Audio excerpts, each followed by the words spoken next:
Soper and Anthony Show. Before I introduce Kat Greenleaf, our guest tonight, I have to tell you that I've been standing here for several minutes trying to figure out why they can hear me and I can't hear them. And I'm yelling and I'm running around and it's a new computer. I'm blaming the computer.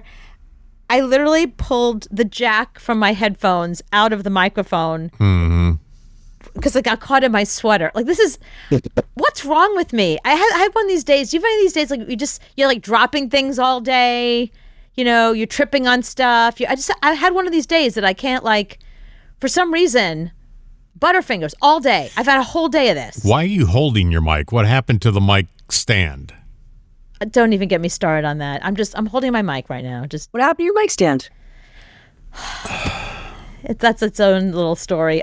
So it's one of these clamp ones, and it was clamped onto a piece of wood up at one of my desks, and now it's broken. The desk is broken. The wood is broken. Yeah. So You broke the thing. yeah, I broke the thing. So I have the stand. I just don't have anything to put it on. I can hold it. You want to see it? I can just hold it in my hand. How did you break it? No, it was like an old piece of wood, and I was trying to tighten it. Old wood. It was old wood, dude. Old wood, and I was trying to tighten it, thinking like this should be tighter, and then next thing I knew, it was Not. very loose. It was on the floor. I feel like we're speaking in euphemisms. I told you, I'm having one of those days. Like, this would not have happened to me. Yesterday, I was on my game. I was like, people, lozenge.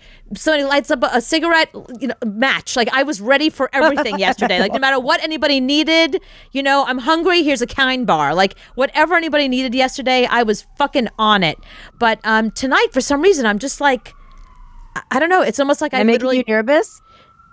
No, you're like my best friend. I've known you forever. You're making me nervous. I should be calmer with you here, but for some reason, I'm just dumber. Maybe because you're so smart, I've gotten dumber. I don't know. Anthony is so smart. That's it. I'm the cornerstone here. Yeah. Eating up all the intellectual good. We'll just sit here and look pretty, right, Coops? Yeah, that's our job. That's our job. Only one of you is doing your job well. I take great offense.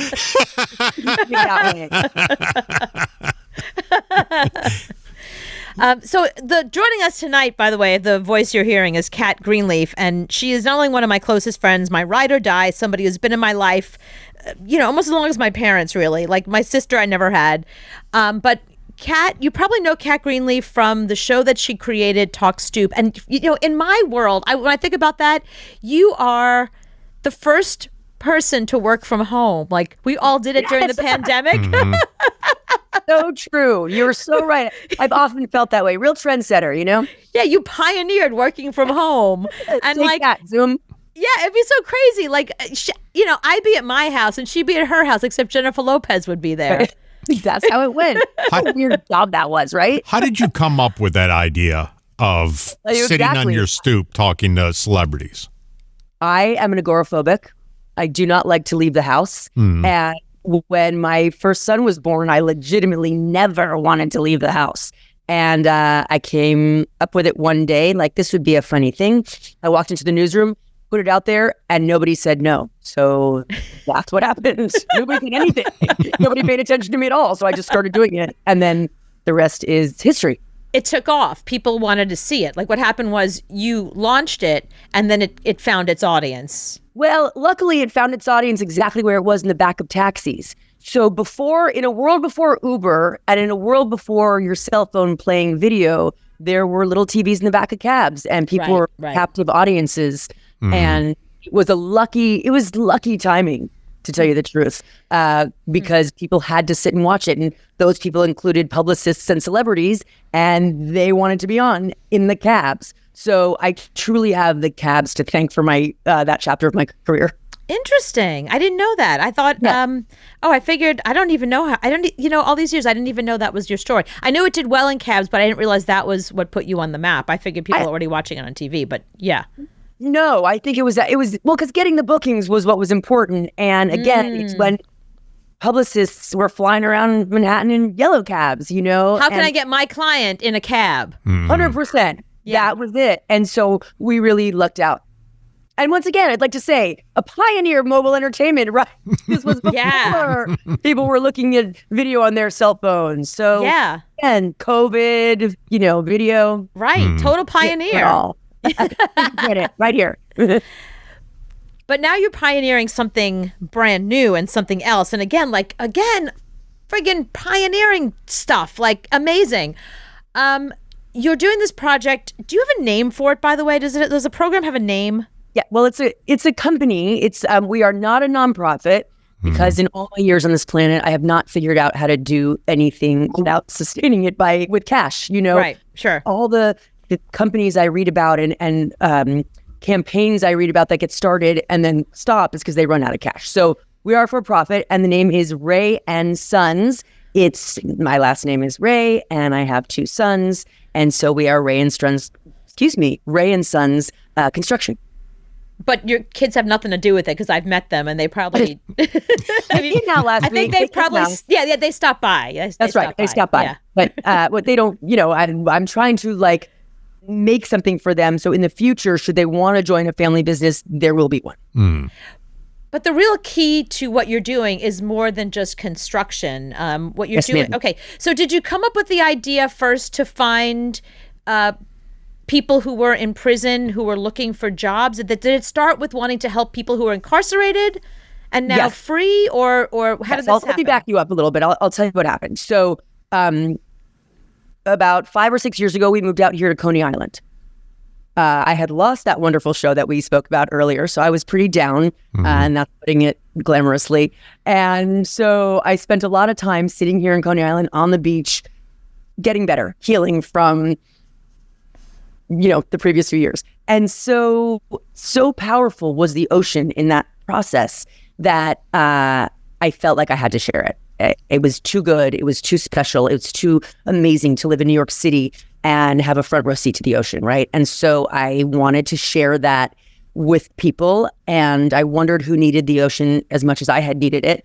And as I sort of wondered that aloud to the universe, the answer came pretty quickly. People who lived in cages need to see the water all the time. And so I didn't know how to bring the water to them. And then little by slowly, I put together the plan of finding distressed waterfront properties, because people don't really realize that New York City is a bunch of islands with a bunch of far-flung, watery neighborhoods that a lot of people don't spend a lot of time in, except that live there. And I have been to all of them, driving around, walking around, knocking on doors, because I love watery neighborhoods. And so we found our first property on City Island in the Bronx, a really distressed 3-bungalow property right on the Long Island Sound. We sold our home. We sold the stoop in order to buy the Bronx property. And we did. And throughout the life of the project of renovating that property, we hired about 12 formerly incarcerated or justice-involved men and women to help us do it. How do you find them? You just do you stand outside the prison and be like, are you out? You on parole? Good. What are you doing now? You busy? Pull a bus up and say, get on. Want to come over? Yes, that is sort of how it happens. I through an organization called Osborne, the Osborne Association, and they do a lot to help returning citizens get employment. So that was my first round. Now that I've been sort of involved in the community, people are referring people to me. And the word is out. The word is out. But then the best part of the whole formula to me is that we're now offering the houses for Section 8, which is a voucher program in New York City, all over the country, actually. It's a rent subsidy. And as a landlord, it's good business because I get paid no matter what. And tenants, it's really cool because they're living on the water now. Right. When it's sort of an impossible market to find, livable waterfront stuff that's affordable. And so we're trying to change that. So Section 8 means that stuff's now affordable for them, and you also get paid. Correct. Right. It's subsidized by the city? It's a national program. And then New York City also has some voucher programs. Now we're at a really, sorry if I'm geeking out, but we're at a very interesting moment. No, geek out. Anthony and I don't know anything. Okay. You know lots of things. But no, not really. No. Okay, well, I'll tell you one then, and you can know this. So what's crazy is that New York City is urging people with city vouchers, issued by New York City, ready to pay rent. They are urging them to move outside the city where things are more affordable. And that is insane to me because these aren't just numbers. They're people. They have families. They have jobs. They have communities. They don't want to go to, Tarrytown. So this is one small way that we're able to do it. And while I'm at it, we added an Airstream trailer onto the Bronx property. And we're going to do the same in the property we're doing now in Queens because I really believe in trailers for helping alleviate New York City's housing crunch. And I have a formerly incarcerated guy living in it now. And it's right on the water. It's kind of the dopest little spot going.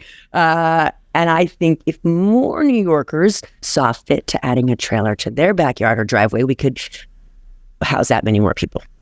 Wow. So does he live there for free or like a little? I charge him nominal rent because he's my guy. Like this morning, right? He called and you want me. and he should have some responsibility. He's not your child. He's not my child. He was a contractor who worked with me on the project. And well, I'll tell you actually what happened. The reason why I even opened it up to him is one day he showed up at work and he was not right. And I could tell he was depressed. Something was up.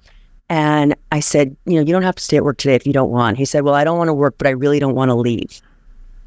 And then we went in the Airstream and we talked and he chilled and I saw him relax and how meaningful that was to him and being by the water. So when the time came, I asked if he wanted to move in and he said he did. And I thrilled for it. And I have another formerly incarcerated guy in my waterfront house who I love. And so we've got two returned citizens. I have a Section 8 family on that property and a longtime City Island resident. So it's turned into a very cool little community. And that was what I was hoping would happen. And it has. See, one thing you don't know about New York is the thing that blew my mind. Anywhere in the South that is in front of water, we build hotels on it. Yeah. We throw up mini apartments or a hotel or something. There's nothing like that in New York. Multi-tenant places. Can you build not on the water? Can you build something like that on the water on your property? Can you pay me to do it? Yes. Yes, I can for the right price. Now, I guess you could. So, again, sold our house, like now using our kids' college fund. So I can't do that. Right. But what I can do is continue to try to keep this project going to open up the opportunities for waterfront employment and living to more people. So how do you keep the project going? I mean, do you take donations? Do you get grants? Like, where's the money come from? Thank you for asking. Like I said, for the first one, we sold our home. For the second one, we are using our kids' college fund. We're using our kids' college fund. Sounds like you need a college fund. I'm sorry, because the truth is, I can't even believe I'm saying those words out loud. Look, part of me is like, that's crazy. That was our thing you're never going to touch. But I didn't want to stop. I didn't want to stop doing it, And so, but you're asking a good question. When this house is over, we found a distressed bungalow on Hook Creek in Jamaica, Queens, and I'm working with a couple of formerly incarcerated guys, and I'm actually doing a lot of the work myself this time because I'm out of cash. So when this is over, I need to find an investor or someone who wants me to do this type of thing for them. If someone, so I'm trying to work out how we're going to keep it going. As you know, I applied for the David Prize in New York City, which gives $200,000 to people with ideas for helping New York. And so that would be lovely, but also kind of a pipe dream. So I am spreading the word and seeing if people want to invest or want me to do it for them. I don't need to keep owning the properties. I want to keep hiring the guys. I want to keep being around the houses. I want to keep being around the water and right. the gospel of waterfront living, or just, you don't even have to live there, just to visit the waterfront. I think people in New York don't totally connect with the fact that it's a water town, because we spend our time inland. But anyway, listen, I'm so passionate about it. I get lathered up every time I talk about it. So how do I keep it going? It's a good question, and I'm really trying. Why don't you put camera crews in there? And I think this is a TV show. So, Anthony, I'll tell you. So when I first started the project, and Water Stoop! ex-contractors Hi, ex-contractors. That's clever. Like it. Yeah. When I first started the project, people said do TV. And I was like, no, cameras ruin everything. But now that I'm facing a cash flow situation, You know what? Ask a Kardashian. They'll say the opposite, but go ahead. Well, in their case, it really helped everything. But I just look, these guys are vulnerable. You know, they've just come out of prison. The gentleman I'm working with right now, he was in for 22 years. He's a 47-year-old guy. He came out in October. Yesterday, we did Google Earth. His mind was blown. Like, Sure. He's a babe in the woods. So I didn't want the pressure of cameras and drama, and because also to make a show worth watching, there's got to be some drama, right? And I didn't want to invite that kind of thing. However, television is the business I know, and I really think these stories need to be told. The way that we treat our returning citizens in this country is rough, and that's the drama right there. Is the real life story, Exactly. and then you trying to renovate a house to get them to move in. It's kind of like a Habitat for Humanity TV show with convicts. It writes itself. I think you start on TikTok. I think you just start a TikTok every day. You just do a new video of what's going on. Rolling Everything. cameras. Yeah. Just keep rolling camera. Everything we just talked about, because that's where the eyes are right now, and that's where people are going to find you. that's really interesting. You know, I don't do any social media. I've never done it. But you're not doing this for you. You're not doing this to be like, hi, I'm Kat Greenleaf. Watch me put on makeup. That's not what's happening here. It's literally like, watch that. it's literally like, look at, here's what's going on. Here's who I am. Here's what's going on. But look at it for yourself. And every day you show a different aspect of it. Every day, and TikTok videos are 2 seconds, so you don't have to make a big thing out of it. And collectively, over the course of a week, now you have a story. Over the course of the month, now you have a bigger story. I got you. Yeah, I think this is bigger than TikTok. Ask your children. I think this is Discovery Channel. I think this is a renovation show. Dude, convicts. TikTok's bigger than Discovery Channel. No, I'm saying for her money that comes in. No, I but think this is a TikTok is 30-minute show. TikTok is where she gets found, and then that's people find her there, and then they give her money. I thought this show is where I'm getting found. Oh, no, nobody watches this shit. Nobody cares about us. I care. I have a lot of care for you both. It's a start. It's somewhere, but you have to run cameras, and you have to mic these people up and mic you up and ask the right questions. Which you know how to do really well. But by the way, Anthony, you probably don't know this. So when Kat Greenleaf first started, she was a one-man band. I would go visit her, and this was when she first started RNN. It was like her first TV thing. It was her, a camera. She would produce everything. She would call, and she would book everybody she'd be speaking with. She would show up there. She'd stick up the camera. She would put on her microphone. She'd set up the camera, fix her hair, and then be like, okay, I'm gonna do another take. And she was everything. It was only her. It wasn't her and a producer, her and a boom guy. No, it was only her. So this is a woman who knows how to do this stuff. You don't need to tell her. Well, I learned some new stuff today. I used a spray gun with paint for the first time, and that was very exciting. Have you guys ever gotten close to power tools? No, but I've seen it on, I watch all those DIY videos and stuff. Oh my God, I would love one of those spray paint things. You can paint like a 4,000 room house in like 2 seconds. It's amazing. Girl, today I got 2 rooms knocked out, and it was meditative, and it was, so that's definitely something I'm learning how to do.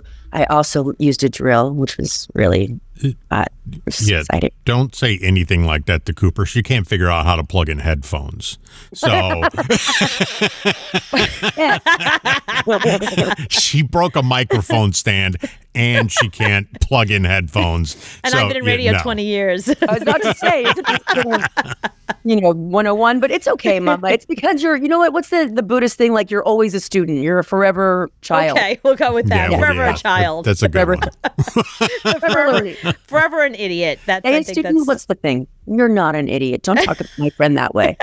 Okay, so you made your show by interviewing celebrities, and I'm thinking it's the week for people named Kat to spill beans on celebrities. Is it? It is that week? It is. It's this week. So what? Yes. Okay. Give us a celebrity something that we didn't know that surprised you when they were sitting on your stoop? I have a couple. It's what happened after the stoop. Mm-hmm. Ed Asner kissed me on the mouth, then went into my bathroom for a good 20 minutes. And he came out and said, Kat, you did something to me that I've been trying to do for years. And I had no idea what that meant, but it really grossed me out.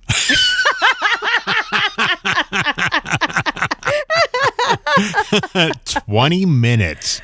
It was really bizarro. And then another one, and by the way, Ed Asner, out of the hundreds of huge celebrities I ever had, I was so excited to meet him because Mary Tyler Moore, like I wanted to work with him, you know? And anyway, it's not sort of how it went for me in the broadcast business. I can't even imagine like now watching old episodes of Mary Tyler Moore and being like, he jerked off to my friend.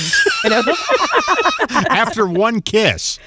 And then, I mean, you know, pretty decent lips over here. Anyway, so the other thing that was really crazy was Kareem Abdul-Jabbar, who I also am a big, big fan. So there's no shade, but he did something so interesting. So we used to have catering. And at the end of the show, I'm like, hey, you want to grab anything? Assuming he would take something from the catering tray. And he was like, And I said, he's like, what else do you have? So I opened the pantry, and that giant man took like, I had Tate's cookies in there. I had some brownies. I had some other stuff. And he was like, okay, thanks, bye, with the stuff, the half-eaten cookie. You know, it was really wild. I don't know what inspired that, but that happened. I thought that was pretty crazy. I love that. Other things from celebrities that Who did you geek out the most over? Like when they were coming over? Yeah, that you just said, this is it. This is my career in a nutshell right here. Never happened. Really? Never. Yeah.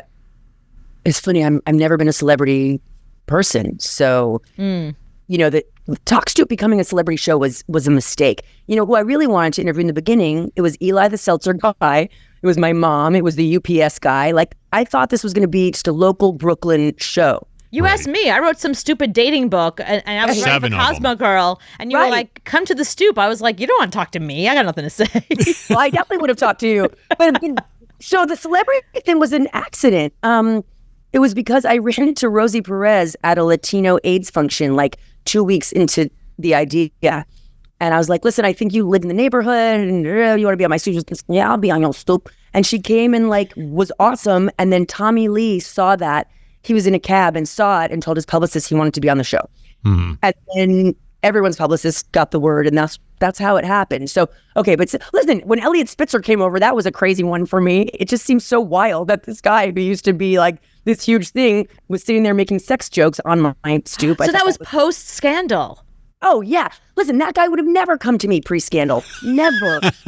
You know, I only got people really on their way up or potentially on their way down. You know, I mean, we got a lot of really, really strong guests, but I never got like Tom Cruise level guests. You know, we got like, oh gosh, I don't even know who you had Jennifer Lopez. She's Tom Cruise level. Yeah, and actually we had so many cool politicians. Oh, I know who. Duh. Thank you. Mavis Staples.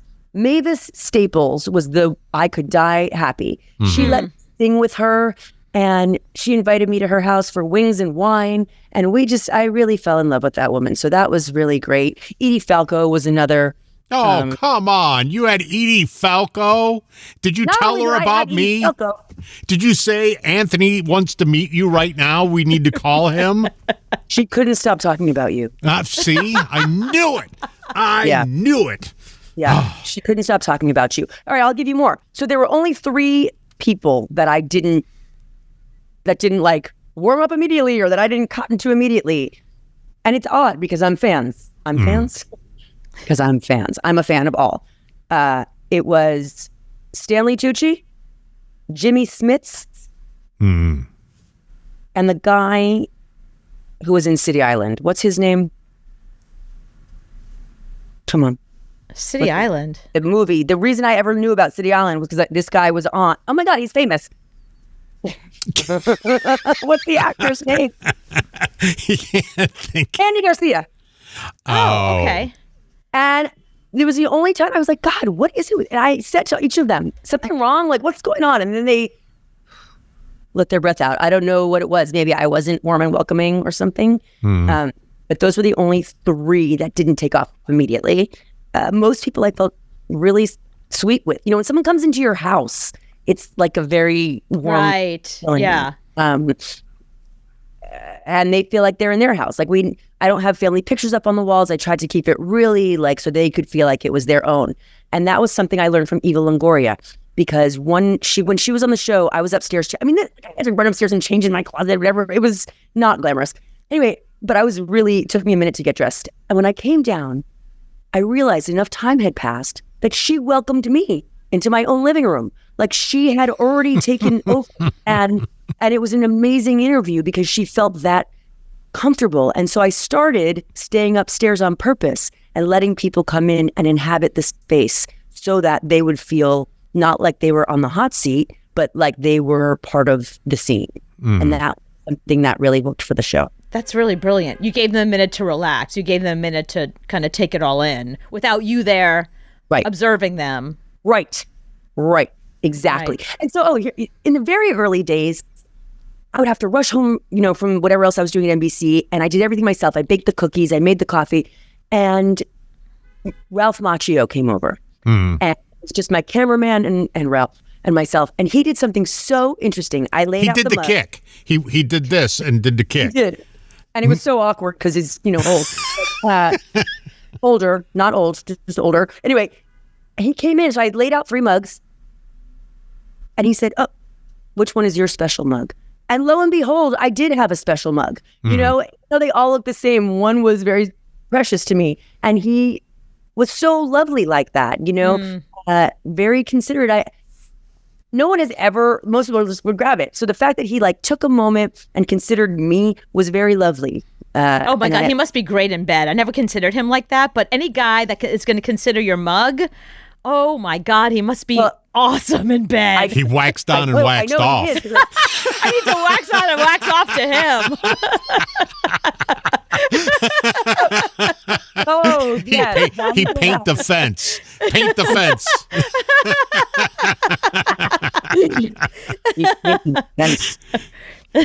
I loved him. I really loved him. Gosh, there was you know who else I loved?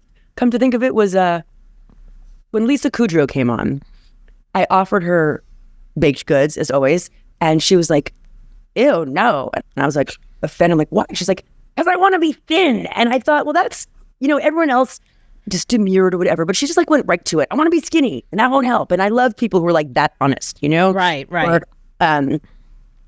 yeah, so many people got so honest so quickly. I don't know, maybe everyone does that everywhere, but to me it felt like it got very intimate very quickly with a lot of people, and I enjoyed it so much. I really enjoyed the opportunity to get to ask questions that when you have a camera and you are holding the mic, you can ask stuff that you wouldn't ask at a dinner party. And I'm so curious, and so I really like to know what people are thinking. And so that show gave me an opportunity to legitimately lean in. I mean, when you're on that teeny tiny stoop and the stairs were very thin, and there was a bulldog, so it was like close quarters. And I think that had something to do with the success of the show, frankly, because it did give people a different feeling than being on a set with a lot of lights and a lot of people. It felt more genuine and more relatable rather than you behind a desk and them in a chair, or you. Yeah, you're right. Mm-hmm. It was a very unique environment that I still have not seen to this day. Well, now everyone's doing podcasts from everywhere, I guess, right? Like everybody has a celebrity interview show, I think now. Nah, not in the same way, and not the number of celebrities. I mean, we get somebody traipsing through here once in a while, but I mean, you just had one after another. That's very unique. It was. It was a crazy thing. I'm so lucky to have had that experience. Oh, here's another. Dan Rather. When Dan Rather was in my kitchen pouring his own coffee. It was a crazy moment because my husband was PBS and had worked for Dan in the past, and so that was pretty wild. Then when Wilco showed up and they played in my kitchen, that was another. Oh my God, Wilco played in your kitchen. He sure did. Charlie Musselwhite came with Cyndi Lauper. That was amazing. Oh God, Sweet Honey in the Rock, my faves, was there. I mean, there's so many, but those were like big. Oh, when the Soweto Gospel Choir showed up, and a million Africans on the stoop singing, like that was really cool. Oh, I have chills thinking about that one. Me too. That was such a cool one. Last one. Sorry, it's funny. I never talk about the show anymore, but now that you've asked, Joel Osteen, Pastor Joel Osteen, zillion people a week, right? Everyone listens. That guy did his interview, then kicked it on the stoop. All the cameras were off. We talked for a good another 45 minutes. Not one person stopped. Not one person. It was so bizarre. Like, people all over the world flocked to this guy, and that's Brooklyn for you. Everyone's like, oh yeah, look at that guy. Kept walking. Right. And they noticed him or they didn't notice him. But look, as a New Yorker, we see celebrities all day long. Right. I mean, literally, yeah. Literally, I was on the train the other day, and like almost half the cast of The Bear was there, and I was like, "Oh, there's Eben, there's that girl." They were all just, and nobody was paying attention. They were all like on their phones, like everybody else. Nobody cares. Right. They're just people. But by the way, I'm glad you brought up The Bear. That is the same thing I love about The Bear, and which makes me wish I could be in a kitchen, which I can't because everyone would be dead. But there's like the fire and the thing, and everyone's yelling and cursing, and it's amazing. That is how I feel about doing this renovation work with the guys. Everyone is loud, and there's tools, and there's yelling, and I've got music going, and I thrive on that. And I love the camera. Exactly. Roll tape. Roll tape. Maybe. Something's got to give. Well, thank you so much, Kat Greenleaf, one of my just ride or die best friends, favorite people in the whole wide world, and this amazing project that you're doing, and the fact that you always have something going on that is beyond yourself is incredible. And I've met your kids. Obviously, I know your kids. They'll get scholarships, so don't worry about spending their money on that project. They're really, really smart kids, and they're going to get all kinds of scholarships. So you don't need to worry about that. They're smarter than all three of us put together. Well, that probably wouldn't be hard. I do just want to say for you guys, congratulations on this show. I am thrilled for you. You're knocking it out of the park. It's a pleasure to listen to. And, more than anything, as Cooper's been saying, we've known each other forever. We've seen each other through a lot of things. And you are killing it right now. You're crushing it, girl. And I'm just really proud of you. Really am. Thank you. It means a lot coming from you, as Anthony knows, because he knows how I feel about you.